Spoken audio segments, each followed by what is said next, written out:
Good morning student, welcome to the YouTube channel of Gyan Buddha Global School. Today we start with the new chapter in chemistry of class 9, that is atom and molecules.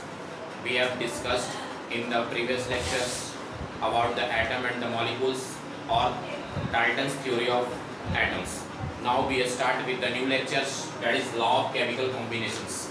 Okay, तो law of chemical combinations यहाँ पे क्या बताता है?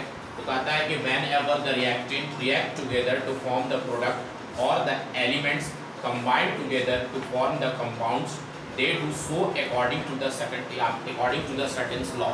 कहता है कोई भी अगर मान लीजिए कि आपके पास रिएक्टेंट है तो केमिकल रिएक्शंस में आपके पास अगर बात यहाँ पे होता है रिएक्टेंट का और प्रोडक्ट का, दो चीज का बात होता है। तो ये चीज कहाँ से आता है? तो ये चीज आपका केमिकल रिएक्शन से आता है। कहाँ से आता है? केमिकल रिएक्शन से। केमिकल रिएक्शंस एक प्रकार का वैसा प्रोसेस होता है जिसमें आपके पास पुराने सबस्टांस के बीच में बॉन्ड ब्रेक होकर एक नए सबस्टांस का फॉर्मेशन होता है, एक नए आइडेंटिटी के साथ होता है। उसको हम लोग क्या बोलते हैं? Chemical reactions. तो इसी केमिकल रिएक्शंस में दो आपका स्पीशीज होता है जिसको बोलते हैं हम लोग, एक रिएक्टेंट और दूसरा क्या बोलते हैं बच्चों? प्रोडक्ट बोलते हैं। समझ गए ना? तो यही आपका दो चीज है, एक रिएक्टेंट और दूसरा क्या है? प्रोडक्ट है। तो यहाँ पे हम लोग बात उसी चीज को कर रहे हैं कि जब रिएक्टेंट रिएक्ट करता है, क्योंकि रिएक्टेंट ही केमिकल रिएक्शंस में पार्टिसिपेट करता है और रिएक्ट करने के बाद वो नया चीज का फॉर्मेशन करता है। तो यहाँ पे बोल रहा है क्या? जब रिएक्टेंट रिएक्ट कर रहा है और प्रोडक्ट का फॉर्मेशन कर रहा है या फिर एलिमेंट्स कंबाइन करके आपका क्या बना रहा है? कंपाउंड बना रहा है। जैसे एलिमेंट कोई भी होगा, Mg होगा, इसके साथ मॉलिक्यूल्स मिल गया, ये बना दिया MgO, बना दिया ना जी। तो ये भी आपका एक कंपाउंड का फॉर्मेशन किया। तो ये जितना भी चीज हो रहा है एक लॉज के अनुसार हो रहा है, एक सर्टेन लॉ के अनुसार हो रहा है। उसी सर्टेन लॉ को हम लोग क्या बोलते हैं? लॉ ऑफ केमिकल कॉम्बिनेशंस बोलते हैं। आगे बात समझ में ना?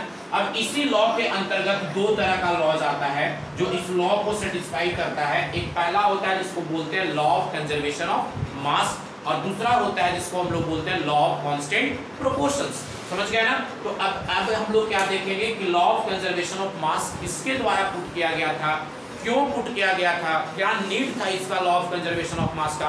अभी अगर हम इस चीजों को अच्छे से पढ़ लेते हैं बच्चों ना, तो क्लास 11th में हमारा इसी लॉ को पढ़ना है और क्लास 11th का पहला चैप्टर है जिसका नाम है some basic concept of chemistry. वहां भी हम लोग इस चीज को देखेंगे, उस लेक्चर का उसको भी हम लोग अपलोड करेंगे। तो यहाँ पे सबसे पहले हम बेसिक कांसेप्ट देख लेते हैं लॉ ऑफ कंजर्वेशन ऑफ मास का।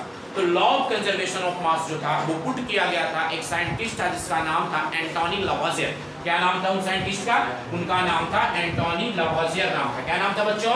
एंटोनी लावोइजियर। और उन्होंने 1774 में इस लॉ को प्रपोज किया था।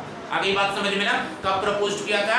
1774 में इस लॉ को प्रपोज किया था। इस लॉ में उन्होंने क्या बताया था? ये लॉ जो है रिएक्टेंट और प्रोडक्ट के बारे में डील करता है। अभी देखे थे ना कि लॉ ऑफ केमिकल कॉम्बिनेशंस भी उसी के बारे में बता रहा था, रिएक्टेंट और प्रोडक्ट के बारे में डील कर रहा था। तो यहाँ पे भी वो लॉ को इस लॉ से ही कोरिलेट है, वो chemical law of chemical combinations. तो उसी चीज को हम लोग यहाँ पे भी देखेंगे। ये लॉज जो था रिएक्टेंट और प्रोडक्ट के बेसिस पे ही बनाया गया था, law of conservation of mass के। तो कोई भी केमिकल रिएक्शंस अगर हम सपोज करते हैं, उस केमिकल रिएक्शंस में जो रिएक्टेंट का टोटल मास अगर बराबर हो जाए प्रोडक्ट के टोटल मास से, तो उसको हम लोग क्या बोलते हैं? ये जो केमिकल रिएक्शंस है वो लॉ ऑफ कंजर्वेशन ऑफ मास को फॉलो करता है। तो इस लॉ में यही बताया गया था, the total mass of reactant is equal to the total mass of the product. अब हम इस लॉज को एग्जाम्पल के साथ बेहतरीन तरीके से समझेंगे। वो चीज हमको देखने के लिए मिलेगा कि इस लॉ में हम लोग कैसे उस चीज को पढ़े हैं। अब ध्यान से देखेंगे कि इस लॉ को हम लोग एग्जाम्पल के तहत समझते हैं बच्चों। तो यहाँ पे ध्यान से आप देख लो, इसमें एग्जाम्पल क्या होगा। सपोज दैट मैं एक केमिकल रिएक्शंस लिखता हूँ, CH4 + O2 tends to CO2 + H2। ये केमिकल रिएक्शंस लिखा हुआ है।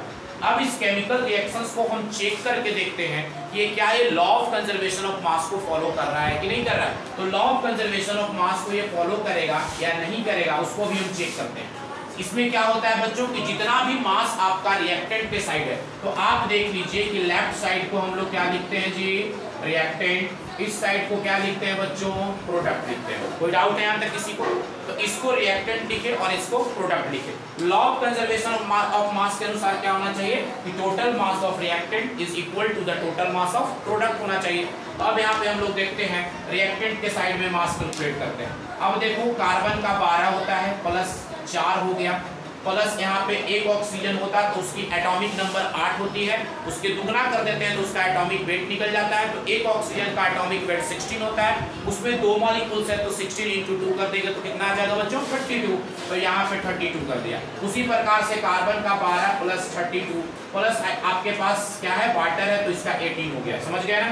यहाँ तक किसी को डाउट नहीं होनी चाहिए। अब इसको ऐड करके देखो तो बच्चों 12 4 16, 16 और 32 कितना हो जाएगा, 16 और 32 हो गया, 32 10 आपका 42 से 48 हो गया, 48 हो गया ना, 48 ग्राम। कोई दिक्कत है? यहाँ पे देख लो बच्चों 12 और 32 कितनी हो गई, 44, 44 प्लस 18 कर दो तो आपके पास हो जाएगा 44 10 54 और 54 और 8 कितना हो जाएगा, 8 4 12 62 है कि नहीं है? तो देखो तो बच्चों क्या ये बराबर हुए बराबर, ये नहीं हुए, तो ये लॉ ऑफ कंजर्वेशन ऑफ मास को फॉलो नहीं कर रहा। तो अब देखना होगा कि सर ये लॉ ऑफ कंजर्वेशन ऑफ मास को कैसे फॉलो करेगा। तो लॉ ऑफ कंजर्वेशन ऑफ मास को फॉलो करने के लिए कोई भी गिवन केमिकल रिएक्शंस होगा उसको सबसे पहले हमको बैलेंस करना होगा। अगर वो बैलेंस कर दिए, मतलब कहने का है बैलेंसिंग का मतलब क्या होता है कि टोटल मास ऑफ जो एलिमेंट होगा, तो यहाँ पे laws of conservation of mass के अनुसार total mass of reactant is equal to the total mass of product. लेकिन बैलेंसिंग में क्या होगा, जो टोटल नंबर ऑफ एटम्स रिएक्टेंट में इन्वॉल्व हुआ था उसकी आपकी जो टोटल नंबर आइटम होगी वो बराबर होना चाहिए टोटल नंबर ऑफ एटम जो प्रोडक्ट में बन रहा है उसका। तो सबसे पहले हम लोग क्या करेंगे, यहाँ पे इसको बैलेंस कर देते हैं। तो बैलेंस करने के लिए देखो बच्चों, बैलेंस भी सीख लेंगे इस वीडियो में कि बैलेंसिंग कैसे करते हैं। बैलेंसिंग करने का 2 मेथड होता है, समझ गए? कितने मेथड होते हैं? 2 मेथड बैलेंसिंग करने का होता है। एक होता है हीट एंड ट्रायल मेथड और दूसरा होता है डायरेक्ट मेथड। तो हीट एंड ट्रायल मेथड तो हम लोग क्लास 7 से ही सीखते आ रहे हैं। अब डायरेक्ट मेथड भी हम लोग यहाँ पे कर लेते हैं। तो डायरेक्ट मेथड में क्या है, ध्यान से देखेंगे। ये रिएक्टेंट के साइड का एटम आपके पास कार्बन है ना बच्चों, तो कार्बन की तरफ देखिए, कार्बन आपका इधर कितना है, तो इधर कार्बन आपका क्या है, 1 है। इधर कार्बन क्या है रिएक्टेंट की तरफ, 1 है। इधर कार्बन आपका प्रोडक्ट की तरफ कितना है, 1 है। तो कार्बन तो बैलेंस है यार, इसको कुछ नहीं करना है। अब हम लोग हाइड्रोजन को देखेंगे यार, किसको देखेंगे, हाइड्रोजन को। तो हाइड्रोजन इधर 4 है और इधर हाइड्रोजन कितना है यार, 2 है। तो 2 आपको यहाँ पे मल्टीप्लाई कर दिया तो हाइड्रोजन 4 हो गया यार। अब हम लोग देखते हैं ऑक्सीजन को। अब कौन सा एलिमेंट इन्वॉल्व है इसमें, ऑक्सीजन। ऑक्सीजन इधर कितना है यार, 2। इधर ऑक्सीजन कितना हो गया, 2 और 2 4, इधर कर दिए मल्टीप्लाई। कोई डाउट है यहाँ तक में? एनी प्रॉब्लम नहीं ना? तो ये गिवन केमिकल रिएक्शन अब क्या हो गया यार, ये बैलेंस हो गया। अब हम लोग इसको चेक करते हैं यार कि लॉ ऑफ कंजर्वेशन ऑफ मास को फॉलो कर रहा है या नहीं कर रहा है। ओके, अब यहाँ पे देख लो सेम वही काम, 12 4 16 प्लस, अब यहाँ पे क्या हो गया 2, अब 32 था, 32 2 ना 64 हो गया ना। क्यों 64 किए, क्योंकि आपके पास एक एटम जो ऑक्सीजन होता तो इसका एटॉमिक वेट कितना होता, 16, 2 है तो कितना हो गया 32 और फिर 2 हो गया, मतलब 4 टोटल हो गया ना। तो 16 × 4 कर देंगे तो कितना आ जाएगा 64। अब इसमें देख लो यार, ये आपका 44 हो गया, उस समय भी देखे थे, और प्लस ये कितना हो जाएगा यार 36। कोई दिक्कत है, क्योंकि 2 और 1 16, 16 2 18 गुना 36 हो गया। अब इसको ऐड करो यार, 6 4 10 के शून्य में रहे, 6 7 7 1 8। अब इधर देखो यार, आपके पास 6 4 10 के शून्य में रहे, 4 3 7 1 8। दो को देखो यार, दोनों के तरफ आपका मास बराबर हो गया कि नहीं हो गया। तो क्या ये क्वेश्चंस जो हम दिए हैं वो लॉ ऑफ कंजर्वेशन ऑफ मास को फॉलो कर रहा है या नहीं कर रहा है? तो आप देख लो यहाँ पे लॉ ऑफ कंजर्वेशन ऑफ मास को फॉलो कर रहा है। तो हम अभी नेक्स्ट वीडियो में आपको एक क्वेश्चन देते हैं और उस क्वेश्चन के साथ हम लोग नेक्स्ट लेक्चर में मिलेंगे। एक क्वेश्चन आपके स्क्रीन पे N2 + H2 × 2 आपके पास NH3 बन रहा है। ये आपका लॉ ऑफ कंजर्वेशन ऑफ मास को फॉलो कर रहा है कि नहीं, इस चीज को सीखने के लिए हमारे साथ नेक्स्ट वीडियो में मिलेंगे। Okay, thank you, love you to all.